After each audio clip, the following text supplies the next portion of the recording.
So Richard Dawes said his aim in life was to die young as late as possible. So it's not about life extension. It's about what people call health span, not lifespan. So the thing is to keep healthy as long as you can. And then part of the book is also about dying well as living well. So the aim is not to live forever, although there's a movement in America called regenerative medicine aiming to do that.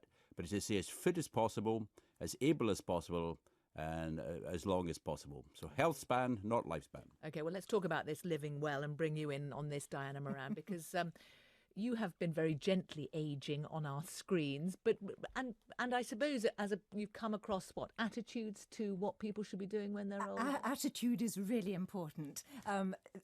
If you've got a good attitude, it's going to say to you, I can still do this. I am determined that I'm still going to be able to walk, play, associate with people, talk with people, still keep learning. I still keep learning at this stage. I paint a great deal. It is all a question of attitude. I'm just wondering, some people might think it's slightly patronising, though, this idea. They're sort of thinking, well, I'm doing what I can and I'm very happy doing what I'm doing.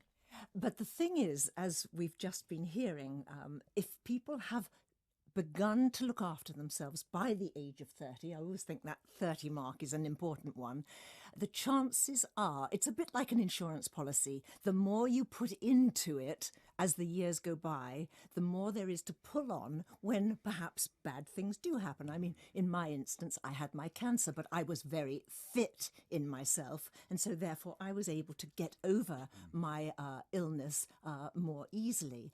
And it does mean that by the time I'm now 76, and there's not a lot that I won't take on as a challenge. In fact, my kids say, Mum, you're more like a teenager these days, because I do have this positive attitude. I have kept fit, but I have to quickly tell you, I'm not a fanatic. I don't go running for miles and all this. It's moderation in all things, but regular activity. Okay, so what sort of things would you both advise people to be doing? Walk. I set up a campaign called the National Campaign for Walking, particularly urban walking. I see Matthew Paris is now obsessed with his Fitbit and the walking. So urban walking is the most important thing, and people doing an extra 30 minutes a day walking. But the stamina you get from that is only one. There's 5 S's of fitness: strength, stamina, suppleness, skill, and psychological. So in the morning, is his S for psychological? Something like that. My memory's not as good as it was. So there's the 5 S's. Physically in your prime, though. The 5 S's of fitness. So I do 10 minutes every morning of the suppleness, skill, and strength exercises, and then the stamina you get from walking. Now, the other issue is mental and social fitness. Now, you see, we lump together 65 to 105. If the 70s stopped helping the neighbour, the NHS would collapse tomorrow.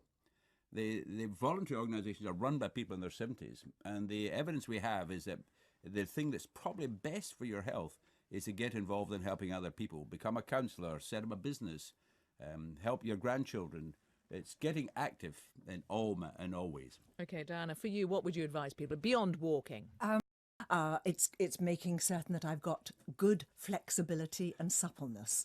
But of course, let's just go back to the walking for a minute, because also women, particularly of my age, are going to be presenting with osteoporosis. So if we can do weight-bearing exercises, which is what walking is, we're going to help ourselves prevent osteoporosis. I've been told there is an exercise you can do seated in a chair. We have internet cameras and things like that. Is there something can we have the green goddess in action in the studio? Well, I'll tell you something that a lot of us these days are peering over the computer all the time, aren't we? Incidentally, tell me about as it. we get older, you've got to stay up. You've got to be computer literate. Stand up too.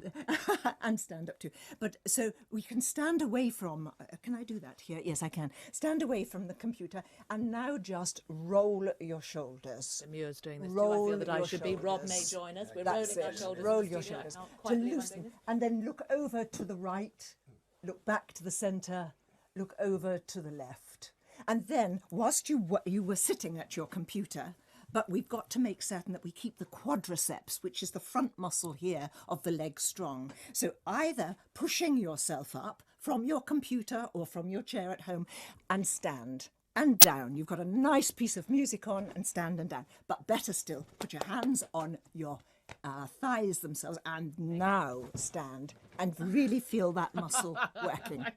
And Even I can do this. It's most important that we keep our bodies in good nick.